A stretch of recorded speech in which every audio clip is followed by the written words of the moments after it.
Hola, Kevin. Oh my God! Is that Kevin Reimer? Oh, it worked. Oh my God. I can't believe it. What? I can't believe it. You can't believe it's yourself? I can't believe I made it. Damn. No. You know Techn what? technical In difficulties. your honor, I made myself some coffee. Look at this cute little mug. Look at it. Look at it. Wow. But Well, no, that is not appropriate for kids. Okay, they're watching. Please, coffee only. There you go. Tommy Ñañez. He's a kid, all right? So, please. no, I never said children should drink it. All right, so, Spanish version now. Bueno, saludos a todos. Les cuento que tuvimos un problemita técnico con Kevin, de que somos muy boludos y que no nos pusimos de acuerdo bien en el horario, de hecho. Todos le habían avisado que era a las 3 de la tarde, pero el otro día él dijo a las 4 y yo le dije que sí, no le presté atención y bueno, nada, hubo una pequeña confusión, pero bueno, nada que no pueda solucionarse simplemente empezando más tarde. Así que bueno, bienvenidos a todos. So Kevin, I'm going to say a few things in Spanish. I might translate them in English afterwards, I hope. Because I don't actually have them written down in English. We got it. Ok, primero los quería presentar un poco con estas charlas épicas. Bueno, me imagino que muchos de ustedes ya se han unido a charlas anteriores, pero bueno, quería comentarles un poco que las estamos haciendo a través del CLC, que es el Cordoba Longboard Club. Es un club de gente que, bueno, está en el deporte, el longboard. Está compuesto por gente que patina y tengo acá todo escrito y no leí nada, no, mentira. Sí, bueno, en realidad me cuesta un poco explicarlo en las palabras que me pidieron, por eso es que lo estoy tratando de leer. Pero bueno, la mayoría de la gente ya sabe lo que es el Cordoba Longboard Club y si no, bueno, pueden seguir el Instagram. Y también lo conocen a Kevin. Bueno, Kevin Reimer tiene una gran historia en el mundo del longboard y ese es el motivo por el cual, bueno, decidimos tenerlo el día de hoy en esta entrevista.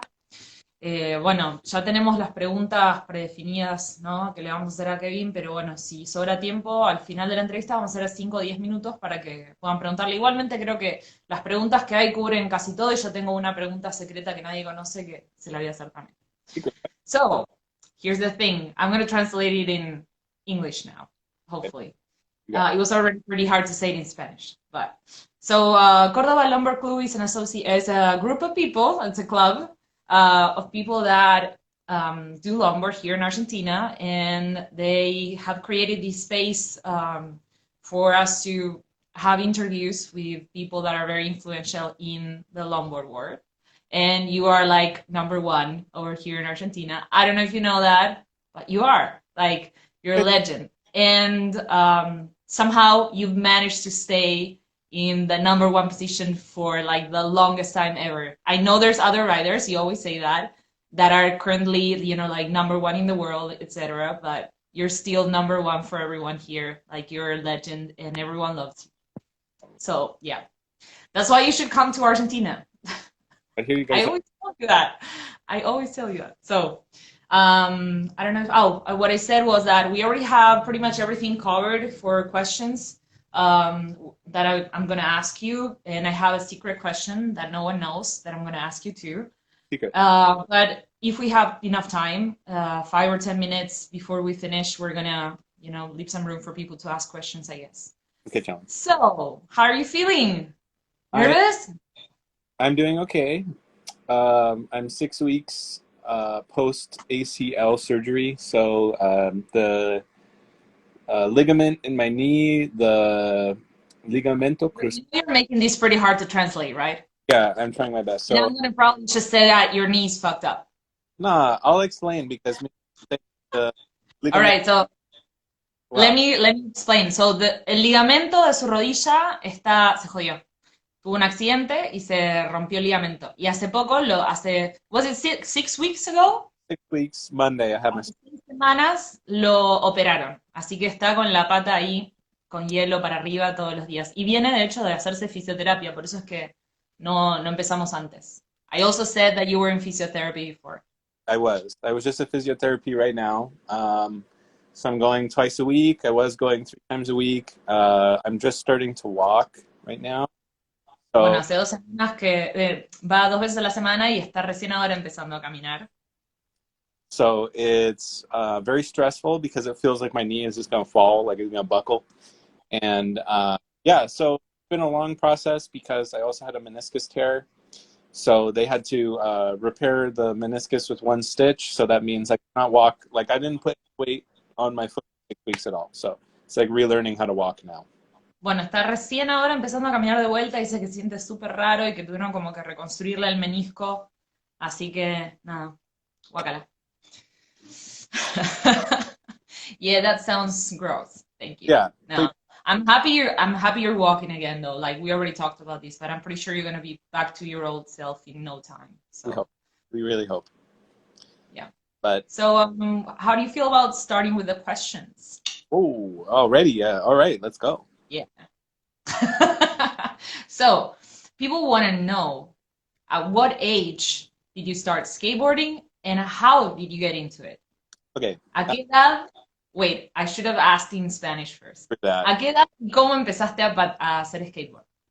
Okay. So when I was maybe like 6 or 7 years old, I saw skateboarding on TV and whatever, and I saw people skateboarding around, and I was like, oh, cool, I'm going to do that. And so I asked my parents for a skateboard.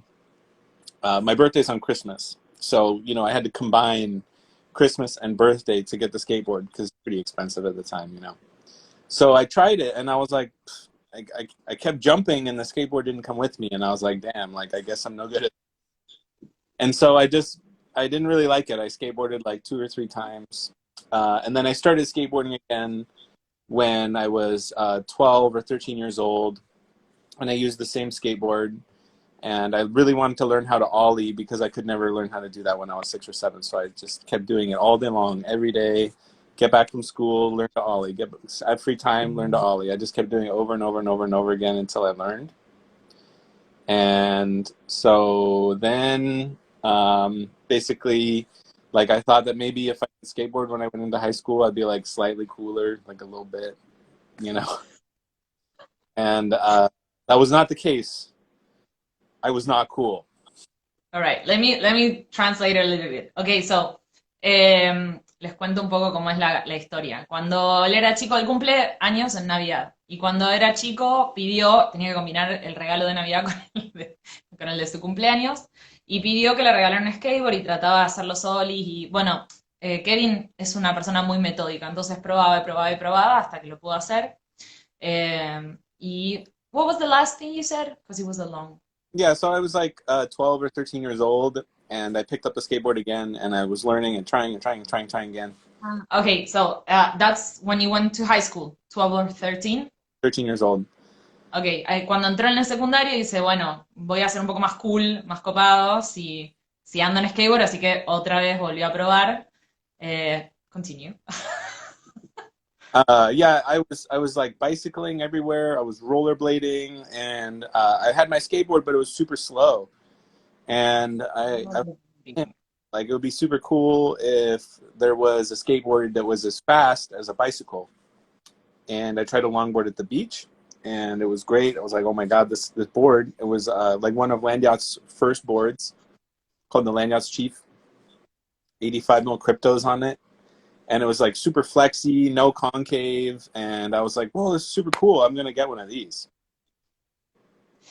Bueno, él andaba en bici y en rollers aparentemente para todos lados y en un momento dice, bueno, qué bueno que estaría un skateboard, pero que vaya rápido. Y probó uno que era de Landyacht, no entendí bien el modelo, ahora le voy a preguntar de vuelta, con unas, ¿cómo se llaman? Krypton, las ruedas, creo, ¿no? Y nada, estaba como chocho. What was the name of the board again? It was a Landyacht's Chief, and it was like flat, Chief. no concave. Sin concave. Obviamente. I don't think it had, maybe had Randalls, but I don't think so. I think it was Indies. And it like con lo que empieza todo el mundo. The same thing that everyone starts with, like nothing good. No. But it was enough to realize. I was like, oh my god, like if I got one of these longboards, then I could combine it. Like I could have the speed of the bicycle, but you know, like still skateboarding. So that was cool. So Que combinaba la velocidad con el skateboard. exactly. So I ended up going to Skull Skates, which is like a super old school skate shop in Vancouver. And I was like, oh man, these are really expensive. So I started saving money. I worked like a paper route, like I delivered newspapers, and then I just saved up money over the summer, and then I bought my first board. Bueno, trabajó entregando periódicos para juntar la plata que necesitaba para poder comprarse una tabla copada, que fue un skate shop ahí por donde él vivía y bueno, se dio cuenta que era carísima y tenía que ahorrar. Así que trabajó de eso lo más que pudo para poder comprársela. So I bought my first board, and I was super stoked. I was like, oh my god, this is so cool. I had it for 2 weeks, and I was like I was having so much fun. Oh my god, I finally had my longboard. I was having a great time. And then I was like, yeah, like I can kind of skate down hills, but I don't really know how to stop. So I was like, I will put my foot on the side and then like drag my toes to try to slow down, but obviously that's not how it works. And so I was like, well, I really want to skate this hill, like a little hill, super mellow, but it has stop signs. You know, I was going down the hill, and then it was like no stop sign, and then you keep going, and then it's like stop sign. And I was going to the intersection, and I was like, what are the chances? Like, nobody's going to be there. And I went through the stop sign, and a car hit me super bad. And they totally just... Did you buy a car? Yeah. Oh my god, ok, wait. Entonces, él estaba chocho con su tabla nueva cuando se la pudo comprar y no sabía bien cómo frenar. Ponía como el piecito al costado, la puntita de los dedos, y iba frenando así como podía. Y como hacemos todos, al principio fue una bajada que no tenía... allá en Estados Unidos tienen esto que se llama stop signs, es como que tenés que parar obligatoriamente porque los autos del otro lado no paran. Y bueno, él venía bajando y no, y claro, en las bajadas no tenía stop signs, no tenía los carteles para parar. Pero cuando terminó la bajada, que ya venía con velocidad, sí había uno. Y él dice, bueno, ¿cuáles son las chances de que me pise, de que pase un auto? Y lo pisó un auto. Re bien, ya sabemos que Broke my wrist. It was like super bent. se rompió la muñeca. Super broken, and the guy ran over my board. Like, he totally ran over it. He destroyed Y le rompió la tabla. everything. Broke the wheels, the trucks, deck, everything broken. So I was like, wow, like I'm really gonna have to work on learning how to stop. And so then like I frenar.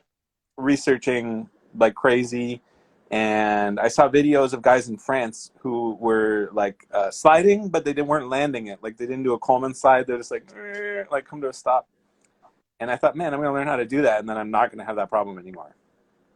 Bueno, y se puso a ver unos videos de unos franceses que hacían unos slides, pero no los frenaban bien, no hacían un Coleman. Era como que iban frenando como podían, y bueno, después dice, bueno, voy a tener que aprender a frenar, básicamente. So I lived on a really good hill, and my high school was at the bottom. So I just would like leave my house, and then I would try to do a slide, and I would crash. And I crashed like every single day. Every single day. Everybody in my school was like, dude, like, you should not do that. Oh my god. Bueno, y dice que su casa estaba en la cima de la colina y la escuela estaba abajo. Y todos los días él iba con la tabla y todos los días quería probar hacer un slide, un derrape, y todos los días se hacía mierda. Y los compañeros le decían, chabón, no deberías hacer eso. Every day. Dude, that's how I learned to skate as well. My work, because I was older, my work was at the bottom of the hill and I lived at the top of the hill. And every day I would get to work all bloody and I had to buy new clothes at work. And everyone would tell me, you shouldn't do that anymore. Same thing. It's so funny. Ok, no, a mí me pasó lo mismo, decía que yo trabajaba arriba, vivía arriba y trabajaba abajo de una colina también y todos los días me decían lo mismo, Sabri, o sea, esto no es para vos. Llegaba hecha mierda todos los días. Terrible. No. So eventually I bought some Powell, which is crazy that I work there now. I bought some Powell G-Bones 97A, like hard wheels. And I my longboard, and I was like, I'm definitely going to learn how to slide now. and I started to get it. I was like, cool, like I can slide.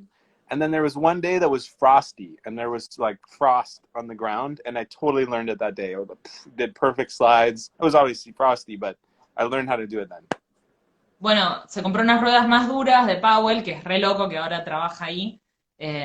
Y empezó, ahí sí le empezaron a salir los slides, y el día que más le salió fue un día que estaba como el piso congelado, y ahí sí que le salieron, y ahí aprendió. Yep.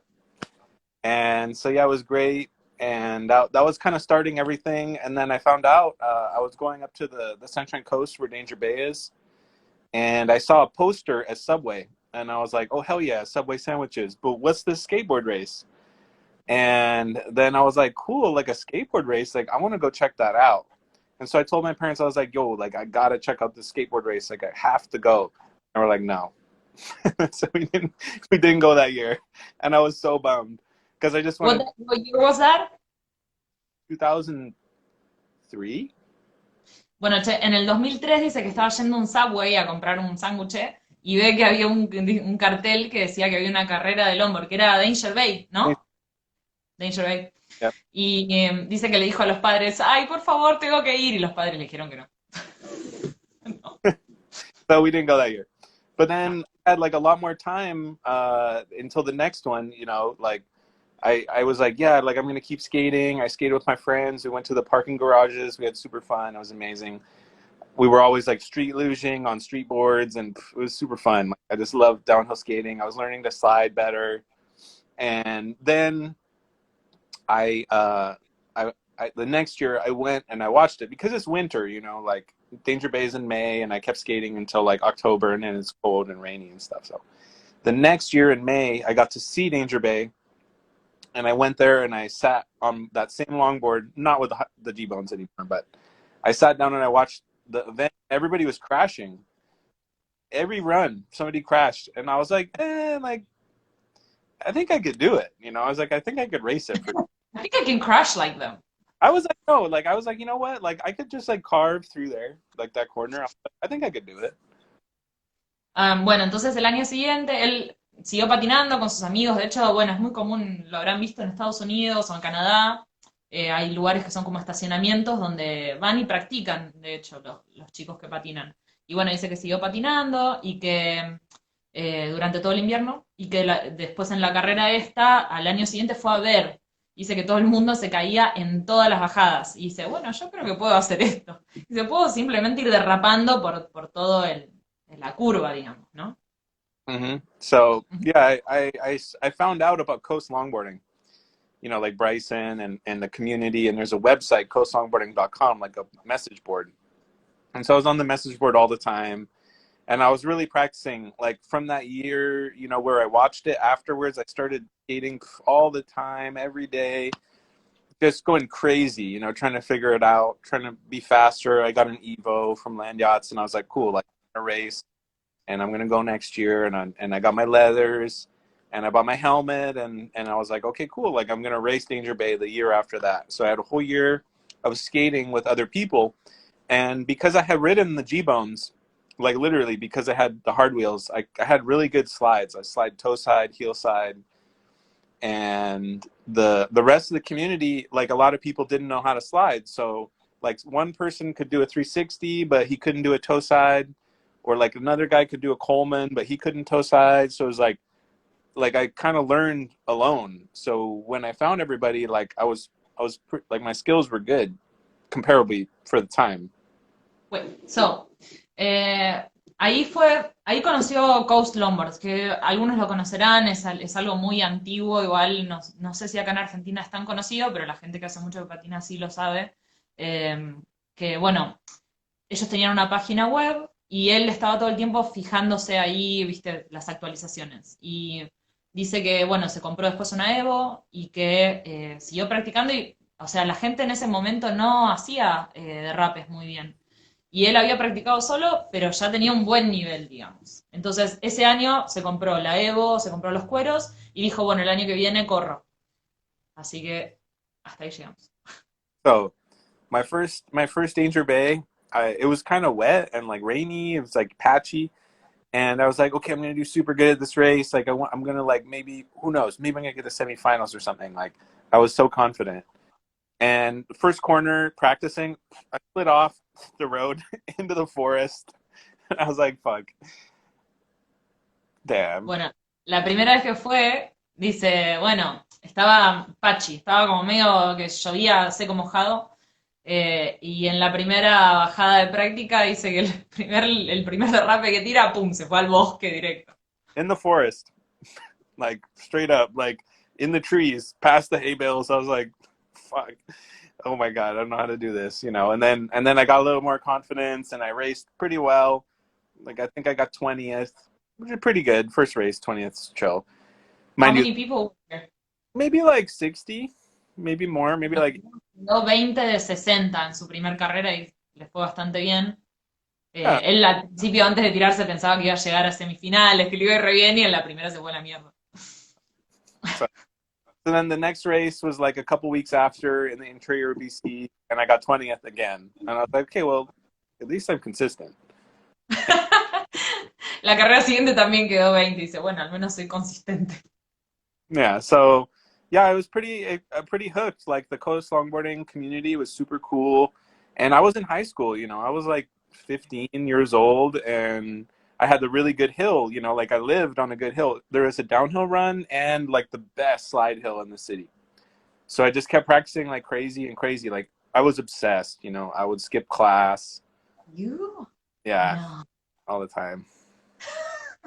And Wait, entonces, él vivía en una de las mejores colinas, digamos, para practicar, y estaba obsesionado y practicaba, y parece que la comunidad esta de Coast Longboarding aparte era muy copada y como que siguió yendo a las carreras y demás. Eso es lo que dijo hasta ahora. so yeah, like I just did my thing and I learned a lot of hardwheel sliding. Like I really was into hardwheel sliding, and then like that really helped my skills, and I learned to do stand-ups, and I, you know, was like skating with the group. I would like sneak out of my house to go to the coast longboarding events on the weekend. So they would always start at like 9 p.m. So I would like take the last bus from my house to go to the university, and then we would ride until 1 in the morning, and then I would have to skateboard home like 20 kilometers. Che, me faltó decir que se escapaba del colegio el chabón para ir a patinar y bueno, contaba que se juntaban re tarde para patinar a eso de las 9 de la noche y se tomaba el último bondi y se tenía que volver patinando. Las distancias allá son bastante grandes dentro de todo, así que era un temita. Eh, So yeah, like I did that. I did the parking garage races, and then I won the parking garage race, and I was like, wow, like damn, maybe I can do this, you know. esa And fue, that was the first time you won. I think that was probably like my first like pretty real win. Like I won the parking garage race, and it's really hard to win that parking garage race because there's sometimes would be like 100 people, and like you crash into each other, and it's super sketchy. Bueno, y ganó, la primera carrera que ganó fue en uno de estos estacionamientos subterráneos, son creo, eh, que justamente dice que es bastante difícil de ganar porque van como 100 personas y se chocan entre todos, es como medio complicado. Yeah, I was super stoked, and I was like, okay, like I'm good. And then, you know, I started like pursuing sponsorships, and like land yachts was like, yeah, like you're really good. And so I really wanted to ride for land yachts and work for land yachts. And I was like super into the brand and everything. But yeah, I got kind of sponsored, but then I was always riding with the rain guys. Like land yachts guys only came out a little bit, but the rain guys came out a lot. So I was skating with the rain longboard guys all the time, and I was like, maybe I want to ride for rain now. Bueno, y contaba que él ahí empezó, cuando ganó, empezó a buscar patrocinadores y quería trabajar también para las marcas para que lo patrocinaban, Lanyards, por ejemplo, pero resulta que Rain, él terminó patinando para Rain porque eran los que más le daban cosas, en definitiva. Mm-hmm. So then, yeah, after that, that was like the start of my career, pretty much. Y ahí So empezó su carrera. that's what I did. Great. So, maybe this is the time for me to ask the secret question that I had for you. So fast, wow. You mentioned that you were obsessed, right? Very. And over the years now that I've known you, I noticed that you're a little bit obsessive and compulsive as well. Like when you're obsessed, you can't stop, right? No. So I wondered, because you know that I'm like that too with many things, and I wonder if you think that that's a trait that people that will get far in this sport will need to have. Like, do you notice that it's something that most of the pro skaters have in common, or you don't think it's necessary to be obsessive? I think that there are different types of people who learn how to skate downhill or just learn to do anything in general. And some people are naturally gifted. And it doesn't matter what they do, they're going to be amazing at whatever they do. And that's a different person. They're just going to go, they're going to be world champion. They're just talented, you know? Mm-hmm. Or there's other people, and I consider myself like this, like I'm not super talented, you know? Like I really needed to work. I needed to go and practice and practice and practice and think about what I needed to do to become the best. And I just didn't give up. And so Do you think those people that are naturally talented actually make it into the podiums? they do, for sure. Absolutely. Okay, let me translate.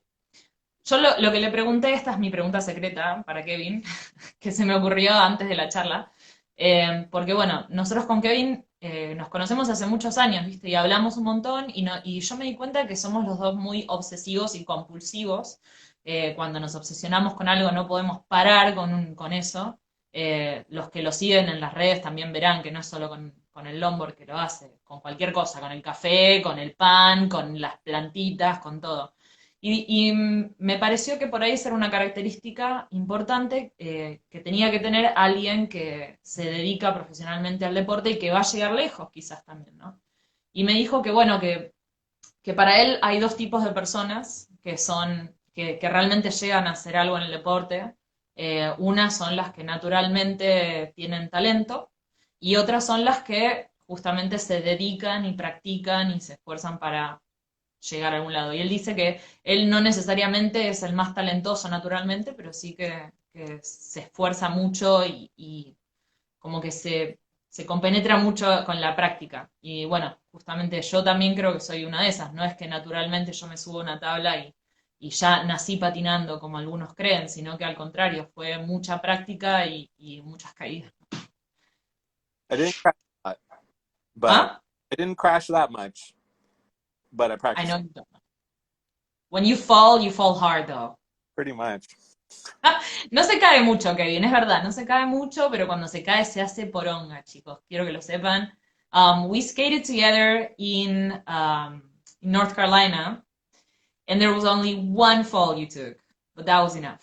It was pretty bad. Él se cayó una sola vez. Nosotros patinamos juntos en Carolina del Norte. Él también era la primera vez que iba para allá. Y se cayó una sola vez y se hizo mierda. Es como, él solo se cae una vez y se hace poronga. Así que... Good job. So, next question. Oh. So, which riders... no, I'm gonna say that in Spanish first. ¿Con qué riders te sentís más cómodo al momento de patinar? ¿O con quién disfrutaste más de patinar? So, which riders do you feel the most comfortable when you skate? Or who did you enjoy skating with the most? I've always had a really great time with Byron, honestly. I mean, he's a master. And yeah, I mean, we spent a lot of time together. We traveled all over the world together, and I just think Viajaron por todo el mundo. Entonces, se conocen mucha confianza con Byron. He's maybe just like the best ever. I don't know. I mean, there's so many guys who are like the best ever. And I really love just skating with my local Santa Barbara dudes right now because they're just the homies. And, you know, I just love the scene right now. It's really healthy here. It's not big, but the people are super cool. And I just had a really good time being with those guys because they're all just good people. Y la gente con la que patina ahora de Santa Bárbara, el crew, digamos, de Santa Bárbara también. Se siente súper cómodo. Los homies, como le dicen. Homies. Great. So, ¿cuáles son las pistas que más te gustaron, ya sea para compartir o solo por diversión? So, which ones are the tracks you like the most? It could be just for fun or racing, either one. Really love skating in Vancouver. It's really residential, and Mhm. love that experience because it's illegal, and Yes. I honestly, everybody hates you, and like it's just there's all these people and they're like freaking out, and you're just like oh blah. Great time. So that's very So I was gonna translate in English. Great, my brain's not working. Bueno, decía, decía que le gusta patinar en Vancouver porque es ilegal y es residencial y todo el mundo la friquea y lo putea y dice, ¿qué estás haciendo? I love Así it. que bueno, The le best. encanta. There's really good hills there. The British properties is like where we always skate, and it's like a network like of all the hills, and all of them are Properties? yeah, British properties. It's like the properties, but not quite. No. But yeah, like all the hills are connected, so you can be like, yeah, we start here, and then oh, we're gonna go this run, and oh, now we're back here, do that run, and then you go over like bridges, over the highway, like it's super cool. Oh my god. Bueno, dice un lugar que se llama British Properties, que es como las propiedades británicas. Dice que están todas las colinas, las montañas conectadas y que por ahí empezás por acá y después, no sé, bajás esta otra y nada, es como un parque de diversiones básicamente, The como lo best. describo. And you can take the bus, even better. Encima tenés el autobús, mejor todavía. No The best. necesitas ni auto. The best. Great, I want to go there. Same. So, ¿cuál fue el momento en el que decidiste querer, en el que decidiste que querías viajar, competir y dedicarte al skate DH como un profesional? So, what was the moment in which you decided that you wanted to travel, race, and dedicate yourself entirely as a professional to downhill skateboarding? So, pretty easy timing actually. Maybe I was like 20 or 21, and I was doing really good with racing. Like I already had won or gotten. I think like that was maybe the year after I won Teutonia in Brazil, and I was 20, I think, and I had like some like really big lymph nodes in my neck, and I had like a rash on my chin, and super weird. And I went to the doctor like a bunch of times, tried to fix it, and they were like, "Yeah, you probably have cancer." And I was like, "Damn, what? Like I'm like 20 years old, like that's crazy." And so they did a lot of tests and everything, and then they're like, "Whoa, like higher chance. Now you're more likely." And I'm like, "What? Like I'm no way. Like can't be happening." And I did another test, and they were like, "Yeah, it came back bad. You probably like it's like 90% chance." I'm like, "You got to be kidding me." And I was working like a random job, like I was an ESL teacher, like English second language teacher, and I worked at this school, and it was like part time. But I remember calling my boss, and I was like, "Yeah, like I think I got cancer. Like I'm not coming in." And I didn't really work a lot of hours. This is like part time, you know. So she was like, "Oh my god, I'm so sorry. Like don't worry about it." And it really made me realize I was like, "Damn, like you know, if that's not the case, then I really want to chase my dream. I want to be a professional skateboarder." Nice. Okay. I had to actually not translate in English again. Right. Bueno, lo que contaba es que, bueno, en el momento en que decidió que quería dedicarse profesionalmente al skate, fue cuando tenía 20 años más o menos, que había vuelto de ganar Teutonia. Él trabajaba como asistente era como una escuela donde enseñaban inglés como un segundo lenguaje a la gente. Laburaba ahí como cualquier otro laburo, y de repente, bueno, él llegó y tenía como los ganglios hinchados, y tenía como un sarpullido, y no sabía lo que era, fue al médico, le hicieron, lo vieron y le dijeron, bueno, mira, hay altas posibilidades de que tengas cáncer. Y él dijo, ¿qué? No, tengo 20 años, no puedo tener cáncer. Le hicieron estudios, y resulta que cada vez que se hacían más estudios, más altas le daban las chances de que fuera cáncer. Y ahí le dice bueno, al empleador que él tenía, le dice, mira, la verdad que no puedo ir a trabajar porque me parece que tengo cáncer. una cosa así le dijo. Y, y en ese momento dijo, bueno, más todavía si tengo cáncer, o sea, lo que quiero hacer de mi vida, el resto de mi vida, es ser profesional del deporte que amo. Yep. So yeah, I really like, I love the job, you know, but I always believed that you are not a professional skateboarder unless you only skateboard. That's your job. That's how much money. That's where you make your money. And so, like, I don't know. I don't know if I can say that you're a professional if you have a part-time job, because technically you're not. You know. So Ujú. I said, well, like, I'm gonna try it, and I'm gonna see if it works, and I'm just gonna put everything into it, and I'm just gonna take a risk. Bueno, dice que en ese momento le gustaba su trabajo, pero bueno, él quería ser profesional y para él un profesional es alguien que no tiene, técnicamente es alguien que no tiene otro trabajo aparte de lo que hace, ¿no? Y bueno, dice que ahí fue cuando decidió tomar ese riesgo. Yep.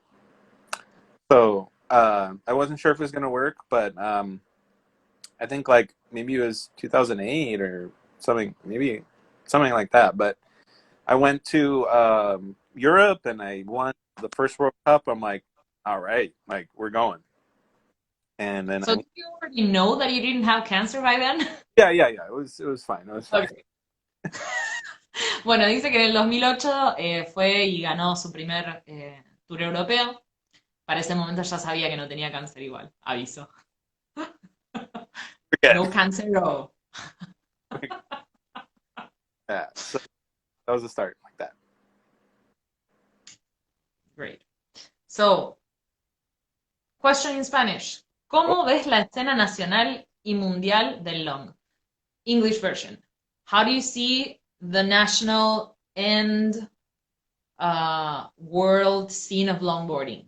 I don't know what they mean by national, if they mean like in the States, I guess.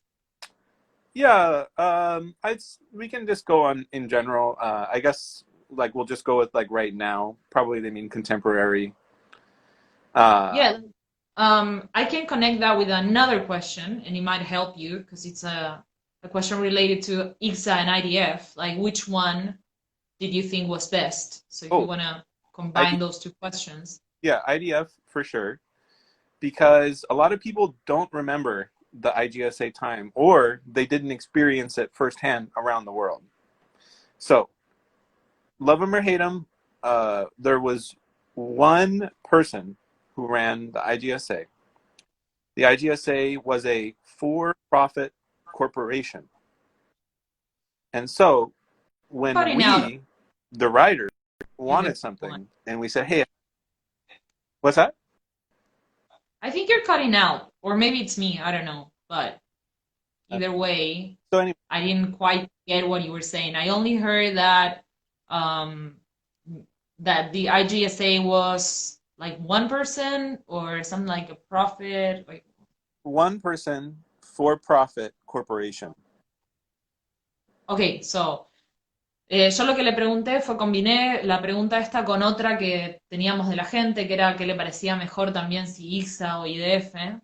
Y dice que IDF toda la vida y que mucha gente no lo recuerda o no lo vivió, que IGSA era una persona que buscaba tener ganancia de las competencias. Yes. So, whenever the skaters had a problem or we wanted to improve the sport or do something that involved everybody, we would talk to Marcus, and bless his heart, he did a lot of work for downhill. So I'm not trying to take away from the amount of work that Marcus did for the sport. However, he didn't listen to the skaters. Okay, so what's his full name so I can say Marcus, it? No, I couldn't hear. Marcus,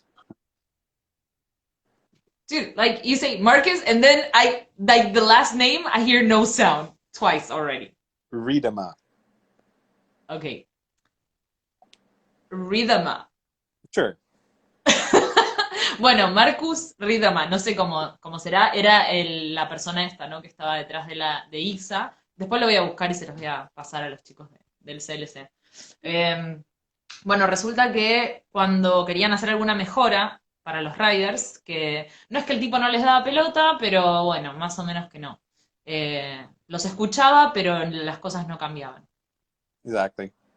Ahí So está, Marcus Rietma. yeah. So Gracias, Gentili. like bless the guy's heart, you know, real for real. Like I really respect the amount of work he did, but at the end of the day, you know, it was profitable for him Yeah. alone.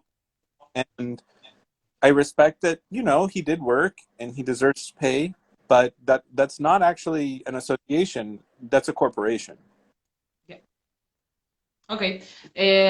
Decía que bueno, que está todo bien con el chabón, pero que al final del día era una corporación, no una asociación, y que bueno, no tenía básicamente en vista el beneficio de los riders, sino de hacer dinero, ¿no? El beneficio económico. So So how do you connect that with, and I can help you obviously with that, as I'm part of the riders committee today, but how do you connect that with the current scene for, the um, IDF was formed as an association for riders by, you know, for riders by riders, and the goal was that we would have an association that listened to the skaters themselves, and from that we could develop a stronger scene, which I think we did with the IDF. mhm. Over the years, we've obviously had problems. Maybe the board wasn't as effective as we wanted. But at the end of the day, the core principle of the IDF is an association that we vote, that we decide who is on our board, that we have some say in the decisions that the board makes. And so for me, it was a great improvement, the IDF.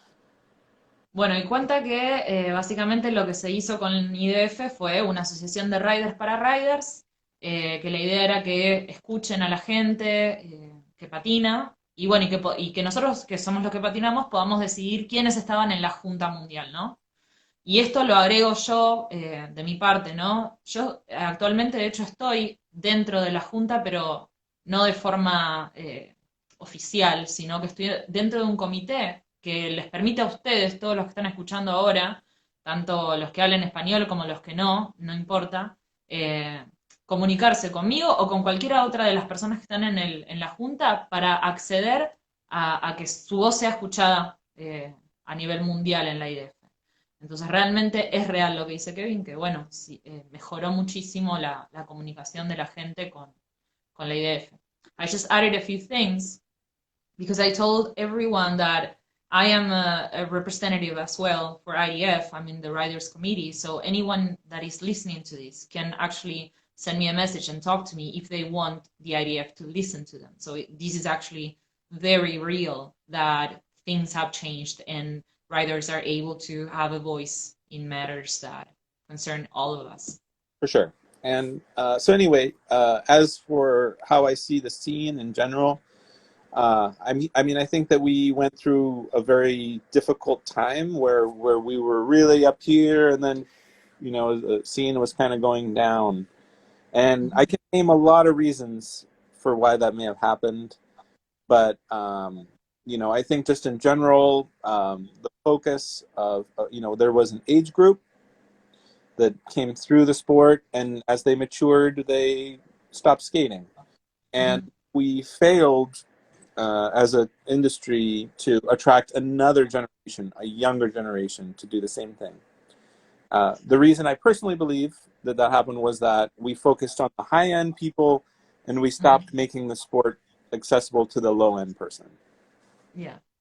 So, lo que dice Kevin, y es re interesante, ¿no? O sea, si analizamos al longboard a través del tiempo, hubo una época que fue como el apogeo, digamos, del longboard. Yo creo que fue más o menos en el año 2012, cuando estaba en su máximo esplendor. Y su teoría de por qué, bueno, después decayó, es que las empresas y todos apuntaban a como los que más avanzados estaban, ¿no? Entonces básicamente se trabó en una edad el deporte, o sea, todo apuntaba a gente de una edad y un expertise particular, y que claro, con el tiempo esa gente dejó de patinar o lo que fuese, ¿no? Y claro, después de ahí solamente podía decaer.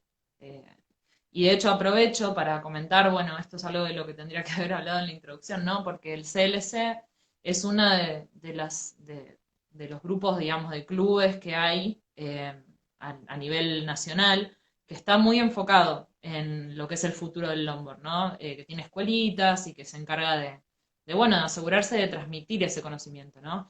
I want to say that to you too, Kev. The CLC, the Cordoba Longboard Club, is one of the few clubs around Argentina, for example, and probably around the world as well. There's probably not that many that are very focused on the future of skateboarding and not only like high-end competition like most of us are, if you think about it, because we're still focused on that, even in the IDF. Um, and they're focused on the future. They have like schools for kids, and you know that's kind of like what's gonna make a change. I'm pretty sure. Yeah. Yep. Yeah. I think that, like, other than my thoughts on that the current scene was at the highest level, that the way people skate is sustainable. The industry is more sustainable now than it was before. And I mean, when I see, like, when I run my events, like I do a free ride, I would have 300 people there. So obviously, like, the scene is still really strong. It's just that I think we're not attracting the old guys again. Like, there are a lot of old guys who know how to skate downhill, and we just need to make events that bring them together. And then we also need to make events that welcome junior riders to join them. And if you can figure out the formula to do that, then you'll be super successful. And I think that we still have a lot of people who want to skate downhill. So I think it's better than ever. It's just small. Bueno, lo que dice es que todavía la escena es bastante sustentable, que si encuentran la fórmula, que yo creo que él en cierta forma la encontró, de como conjugar a los nuevos con la gente que patina hace muchos años, que por ahí también ya dejó de competir, y los que están empezando, si se crean eventos para que ambos puedan participar, que bueno, que esa es la clave del éxito, básicamente. The key to success. Bueno, nice. Anything else to add on that? Or next question? Yeah, I don't think I have much to add. I mean, I just think, you know, like, every skater is going to have a change in their life that will make them reconsider their relationship with skateboarding. And I think the more accessible that we make the sport in general, the more people that will continue to participate. So if we make it all about racing, 120K an hour, drifting, you know, obviously, like, very few people are going to do that. But if you make it like Tepe, what I do, where it's like the hills, like 60K an hour, people are just having fun, like, we're going to have a really good time, you know? So I just think making it more relatable is the key. Bueno, él dice que si lo hacemos más accesible, cosa de que no sea solo para los que pueden bajar a 120 kilómetros por hora, que la gente que por ahí que patina hace mucho, pero que no tiene ganas de romperse todo a 120.000 kilómetros por hora, y los que están empezando van a poder participar, y básicamente eso es lo que hace justamente que reviva la escena, ¿no? Nice. So, I'm gonna reorganize the questions. Give me a second. So, the next one I'm gonna ask you is, ¿cuántos campeonatos mundiales ganaste? ¿Cómo fue el camino para llegar a esas metas? So, how many world championships did you win, and how did you get there? I won. So there's different types. If you go back to the IGSA times, then there was a single World Cup that was considered the, and then there was the series as well. So in IGSA times, you could be the world champion who only won one World Cup, and you could be the series points champion. In my opinion, you're not the world champion unless you won the series, but technically in 2009, I won the single world championship, but not the series.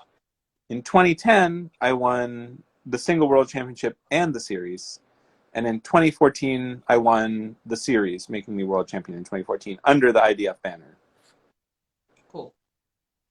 Then, well, connected to that question, what kind of memories do you have from your tours in South America? ¿Qué recuerdos tiene de los tours de Sudamérica? Do you need to explain the IGSA thing? World Championship titles? Good, yeah, maybe, right? So, back to Spanish. Ganó 3 o 4 en realidad campeonatos. Antes IGSA te dividía lo que eran campeonatos mundiales de ganar era una carrera, ya eras campeón mundial, o ganabas la serie de los campeonatos. Y él ganó la primera vez la carrera, después el siguiente año ganó la carrera y la serie, y el tercer año ganó la serie mundial. 2014 2014. in IDF. IDF. I think we got that. Okay. 2014, IDF. Got it. So, what was the question I asked? Oh, the memories you have from South America. And if we're on it, like if you have any like epic stories that you want to tell us about. It could be from South America or just anywhere else. Cualquier historia épica que tenga o los recuerdos de Sudamérica. So I'm very fond of South America, obviously because I spent so much time in Brazil. I personally believe that the culture of, Latin culture in general, so that extends to Spanish-speaking countries, Italian I'm not that familiar with, but yeah, so anyway, Latin-based cultures, I believe, are more welcoming than North American cultures. So I had an amazing time because I felt like I belonged. I felt like, even though I was from Canada, I felt like people accepted me and that we had a really great time there. Like me with the locals, like, yeah, I'm a gringo, whatever. But like, I felt like, yeah, other than they called me gringo, fine, whatever. Like they wanted me to be there. And so I felt very attached to South America. Bueno, dice que le encantó pasar tiempo acá, que pasó mucho tiempo en Brasil. Kevin, de hecho, habla portugués perfecto. Me deja de cara cada vez que hablan portugués. Y dice que, bueno, que le gusta, se siente muy cómodo con la cultura que tenemos acá en Latinoamérica, que somos mucho más cálidos. Bueno, estas cosas ya las sabemos, ¿no? Básicamente, que los gringos. Y a él le decían gringos, justamente. Así que nada. Você pode falar um pouquinho de português também, se quiser. Podemos falar. Mas tem que aprender espanhol. Eu já falei para você, espanhol. Não é tão difícil. É só que eu falo tanto português. Então, eu falo portunhol. Desculpa. Bueno, como verán, habla perfecto portugués. Pero bueno, ya le dije que tiene que aprender español. So, you wanna tell us any crazy anecdotes you have, or you can't think of any right now, maybe? I got, I don't know. There's so many good ones. Just choose one and tell us. Okay. So I was driving with James Kelly and Mark Short, and we were in Florianopolis in Brazil. And I had one time gone with like a TV producer, random person, like driving to the top of the hill, and they didn't take the main road. They drove to the favela. And I was like, oh, super normal, whatever. So like they're a TV person, like they work at the top, so obviously they drive through there all the time. They have the right like badge, whatever. I don't know. Anyway, it was a crazy hill. You know, the favela hill is like not normal. It's like super, super steep. Mm-hmm. And I was like, hey, Mark Short, like you're a famous downhill slider guy. Like I got to show you this hill. You too, James Kelly. It's insane. So we're driving, and I'm like, yeah, I know how to get to the favela, no problem. I just guess. We get in there. I'm driving up. People are staring at us. I'm like, no, don't worry about it, man. Like I'm gonna get to the steep part right up here. So we're driving super steep. Like, oh my god, the car's gonna die. You know, I'm like, holy shit. And then out of nowhere, like some bandidos, you know what I mean, like bandits, like get out in front of us, and they're like, stop, stop. I'm like, oh fuck, we're fucked. And one of the guys like, tá pão doce. I'm like, oh shit, sweet bread. I'm like, they're talking about us, we're sweet bread. I'm like, and they're like looking in the car, you know what I mean, like looking at, ooh, like what are these tourists doing here, you know what I mean? And one guy comes out and he looks us up and down, and he's like, no, not this one, you know, esta no. And I'm like, he's like, go ahead, and drive away. and like, damn, we were about So to get. the TV producer was driving? Oh no, this was like just like a year before the producer drove me up. The next year, I was like, yeah, let me show off. Like, I know the favela. I'm gonna drive through it and show you guys. Nice. So you were with Mark Short? Mark Short and James Kelly. Bueno, estaba con Mark Short y James Kelly en Brasil, en Floripa, y el año anterior los habían llevado un productor de allá de TV a una bajada en una favela. Y bueno, al año siguiente él se quería hacer el banana y le dice a los otros dos pibes, le dice, vení que yo te muestro esta bajada que está buenísima. Y van subiendo y los para un chabón que les dice, en el medio de la calle los frena y dice, pan dulce. Y Kevin dice, uy, no, cagamos, o sea, nosotros somos pan dulce, ¿qué onda? Bueno, la cuestión es que viene otro chabón, los revisa, bueno, este pibe lo miraba el auto, qué sé yo, revisa el auto el otro tipo y le dice, no, estos no. Y los deja pasar. Great. Super You classic. didn't do that again, right? No. Nice. Good thinking. So, I don't know. Give me a second, because I want to rearrange these questions. All right. So, do you have your setup with you? Yeah, it doesn't have wheels or bearings on it, but we got. Oh, we talked about this, man. Yeah, I know. My knee's broken. I just give away all my skateboard stuff right now, so I don't have any bearings or wheels or whatever. But All right, just show. we got my skateboard right here. Same thing. Ese es el setup de Kevin. So, which trucks are you using? Tell us a little bit about everything. And then I was gonna put wheels on, but I couldn't find bearings, so I got Snakes, okay. Acceptable. Tiene ahí las snakes, pero no encontraba los rulemanes del culiado este. I give them away. Just tell everybody, all the team Dice right, que regala todo, es verdad, pero bueno. all the skaters come to my house. They're like, "Oh, dude, do you have bearings? Do you have bearings?" And I'm like, yeah, just taking off my board. Yeah, the Pau Dossi guy was nothing compared to skaters, right? No. So, what kind of hangers are you using? ¿Qué medida tiene? My old setup, I haven't really been testing because of my knee. So I have K5s, Era, and No está patinando hace 6 semanas por la rodilla. yeah. So Era K5s. I got my Pro Model, Powell Peralta. De Powell Peralta. I use hardcore bushings. Bueno, los bujes de él que son hardcore, que son más duritos en el centro. And then I always pretty much ride snakes.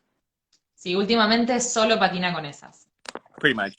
I mean, every once in a while I ride my model, but I'm gonna be honest. See, I remember. You only skating those, pretty much. So, and, well, back to Aerotrucks. People want to know what led you to create Aerotrucks and why did you choose to do precision trucks? ¿Qué lo llevó a hacer la marca Era y por qué trucks de precisión? So, in all of the years up to 2009, I always had 2 boards. I had a freeride board and I had a race board. And I never really found a way that I could have it do the both. Like I had either a race board or a freeride board, but I did both. And so one day I just said, like, man, like I think I would be a better skater if I had just one board that did everything. So I figured if I developed the trucks to do both things, then I would be a better racer because I would use the same board all the time. Bueno, dice que antes él tenía 2 tablas, una de freeride y otra de downhill. Y que en un momento dice, bueno, yo creo que sería un mejor rider si pudiera combinar ambas, ¿no? En una sola tabla. Yep. Yeah, I was interested in, I made skateboard trucks when I was in high school. Like I cast them with I melted the aluminum and I did it in a shop class, and I was really interested in manufacturing. And so I researched a lot about metals and engineering concepts, and I thought about the I-beams that they use like in like planes. Bueno, en el secundario dice que ya experimentó haciendo sus propios trucks cast digamos, ¿no? Que había hecho el molde. En las clases ellos en el secundario tienen como unas clases prácticas, así como, no sé, como de taller, digamos, ¿no? Y que ahí empezó a experimentar con los tracks, investigó mucho sobre metales y demás. Yep. And so yeah, I made the first ones K1s, and I won the world championship that year on them, so that worked good. Bueno, con los K1 ganó uno de los campeonatos mundiales, justamente. Straight up world championship, 2009. ¿What? Straight up 2009 world championship. Del 2009, el World Championship, ¿cómo es? Yep. Campeonato mundial. Mm-hmm. So, I didn't know that. You started so early. I know. And when did you actually get, like, the, like the precision Aerotrucks done? Day one, 2009. Yeah? Okay. So, yeah, I mean, we were all racing on precision trucks. So obviously, like, to do what I needed to do, they needed to be precision. Oh, okay. I don't know why I thought the K1s were not fully precision trucks. Okay, good to know. Bueno, hizo los K1 que yo pensé que no eran precision, pero sí son. Y bueno, y con eso ganó en el 2009. So people wanna know, and I already know the answer. Like, what kind of trucks do you prefer? Long or short? I'm fine with whatever. Like, I will be honest that I think that any skater should be able to adapt to any width. However, because I'm not professionally racing anymore, I prefer wide. I think that for me, it's more fun, it's more safe, and you know what? Like, I don't have anything to prove. So, Bueno, a él le gustan los tracks largos porque no está compitiendo, no necesita probar nada.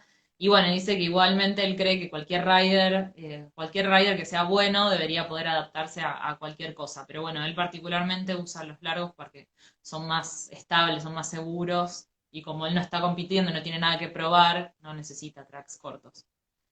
Perfect. Then, this one's interesting. I don't know which one to ask first. Okay, so we're on the trucks thing, and it kind of has to do with work. So how did you end up with Powell? ¿Cómo terminaste asociado con Powell Peralta? so basically, in 2011, Aerotrucks was doing very well. We had all the top riders: James Kelly, Louis Poloni, Patrick Switzer, Delua, like everyone rode Aerotrucks. So obviously Aero was doing really good. And that was the year that I broke my ankle super badly. And I was riding for ABEC 11. And ABEC 11 said, "Oh, sorry you broke your ankle. Sorry you broke your ankle, but we can't sponsor you anymore." I was like, wait, what? Like, I thought we had an agreement. Oh, sorry, but you're not skating, so we're not going to sponsor you. I don't know if you want to do that translation first. Yes, please. Bueno, en el 2011, que estaba como al tope de su carrera, que fue cuando se rompió el tobillo, que era lo último que estaba contando, todos los mejores riders del mundo corrían para Aera. Viste, Patrick Switzer y Dalúa y James Kelly. Y bueno, que en ese momento él corría para ABEC 11 y cuando él se rompe el tobillo le dice, bueno, qué lástima que te rompiste el tobillo, pero no te podemos patrocinar más. Yeah. So I had no wheel sponsor when I was doing my recovery, and I was super pissed, honestly, like super shitty behavior. Like, you should never sponsor someone and then take it away because they got an injury. That's so crazy. Super, super sad. Very bad behavior. And I was not riding anyone's wheels. I went to Teutonia after my recovery. I qualified first. I finished third. It was crazy, to be competitive again so quickly. What year was that? 2011. Again, so it was within 2011 that you recovered and raced again. Yep. And I was like, yeah, that's right. And Okay, so en el 2011 él se recupera ya no tenía más patrocinador de ruedas. Él dice que la verdad que es una mierda, como el fantasma. Como patrocinador es una mierda que tipo porque te lastimás te dejen de patrocinar, lo cual tiene mucho sentido. Y bueno, y plantea que, bueno, ese año él fue a competir de vuelta y quedó tercero en las clasificaciones y no, perdón, primero en las clasificaciones y tercero en las carreras en Teutonio. Mm-hmm. So I didn't have any wheel sponsor, and I even went on the podium. Look at that, no wheels.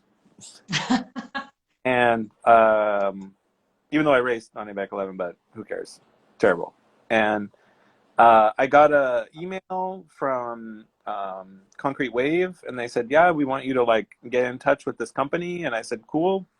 And they contacted me from Pal Peralta, Skate One, and they said, "Yeah, we want you to try our wheels. Like, we hear you're really good. Do you have a wheel sponsor?" And I said, "No." And they said, "Oh, that's great. You know, let's like try it out." So they sent me some prototypes, and I was like, "Whoa, these are weird. Like, this is super different, totally different, like from another planet." And I was like, "Damn, like these are not race wheels, but I want race wheels like this." So I started working with them in like late 2011, early 2012, and we started developing, like, the race wheels that we had were originally really bad, but then, you know, I had a lot of influence and we started making good stuff, and I was like, yeah, like I'm super in. I want to ride for Powell for wheels. Bueno, en el 2011 hay una revista que se llama Concrete Wave, que justamente se puso en contacto con Kevin y dijo, bueno, mira, queremos que hables con esta empresa. Le preguntaron si tenía sponsor de ruedas y él no tenía, de hecho cuando ganó la carrera tenía la tabla así como la ven ahora, sin ruedas, se paró en el podio así. Y bueno, los pusieron en contacto con Powell Peralta, que tenía, bueno, le dieron unas ruedas para probar y tenía unas ruedas que eran muy raras, que estaban buenas, pero que eran raras, no eran para correr. Y que a partir de fines del 2011, comienzos del 2012, él empezó como a trabajar en la fórmula con ellos. Yep. And so then maybe 2013, same kind of problems I had with ABEC 11. Actually, it was maybe it was even during my ankle recovery. I started to have problems with rain as well. So I went to rain. Sponsored you again? Epic Living? Or No, what? no, I was over. Never again. Never again. Okay. And Rain Longboards, the board company, was sponsoring me for a long time. Like, I'd been riding for them since like 2006. Mm-hmm. And then I had problems with them. Like, they used my concave on all their other boards, and I was like, "Hey, like, can you just give me like $1 per board, maybe?" And they're like, "Yeah, no." So I was like, "Oh, that's super lame." And then Powell was like, "Yeah, we want to develop boards. Like, maybe you want to ride our boards too." And I'm like, "Yeah, that sounds pretty good." So No, y empezó a tener también problemas con Rain, que él les pedía cosas, modificaciones y les decían que no. Y de repente, bueno, Powell también aprovechó y le dijo, bueno, mira, estamos desarrollando tablas también, ¿querés usar nuestras tablas? and so yeah, by 2013, I was riding Powell decks, Powell wheels, Bones bearings, hardcore bushings, all Powell, you know. And Para el 2013 ya estaba usando todo de Powell. Acá los menciono todos. they said, "Yeah, well, you know, we want to make trucks too. So, you know, would you want to sell Aerotrucks to Skate One?" And I said, "No, no, I don't want to." You know, because it was my brand and I had a lot of stuff I wanted to do. But it was in my mind. I was thinking about it like, like maybe.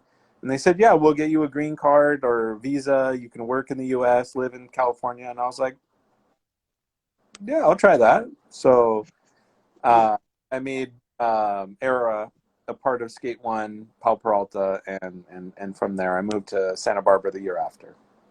Bueno, y lo que le ofreció Skate One, que sería Powell, a través de Powell Peralta, digamos, o al revés, fue, le pidieron de que él venda su empresa, que era Aera, a cambio de una green card, una tarjeta verde para vivir en Estados Unidos, y ahí fue cuando él, como que él no quería venderlo, pero después como que le convenció un poco el hecho de que él se podía mudar a Estados Unidos, tenía la visa de trabajo y bueno, y la tarjeta verde para vivir allá.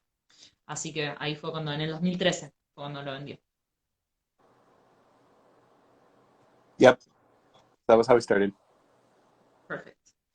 And let me see what else we got here. Oh, this one's interesting. Um, Let me read it in Spanish first. Vos viviste la evolución del TAC. ¿Cómo fue llegar a la posición aerodinámica que se practica hoy? Entre los años 2008 y 2010 hay una diferencia radical de la posición del TAC. Yeah, So, so did yeah, you get it? yeah, no problem. So basically, in 2007, there were like 3 unique styles of tucking. And in the US, they had like a more high up tuck. It was like more straight legs, 90-degree bend. In Brazil and South America, they did like Dalua, like crouching, like arms forward. And then in Europe, they had like a more modern tuck, but it was like not straight. Like America, it was like really straight, but Europe was like a ball. Like the tucking nice, like their legs were nice, but their top wasn't nice. So I tried to combine. Personally, I mean, everybody was working on their tuck then too, so I don't know like who developed it first or whatever, but I just kind of looked at it and I was like I can straighten it out, like be straight like the Americans, but you know, have the legs like the Europeans. And I practiced the Brazilian one too, but I didn't think it was fast. Cool. So, translation. En el año 2007 había 3 tipos de tags diferentes. Or like 2005, 6. Bueno, 2005. Estaba el de Brasil, que era como el de la lúa con la mano adelante, el de Estados Unidos, que era como con la espalda recta, pero las piernas no tanto, y el de Europa, que sí tenía las piernas como más parecidos al de hoy en día, pero la espalda era como que estaba más torcida o algo así.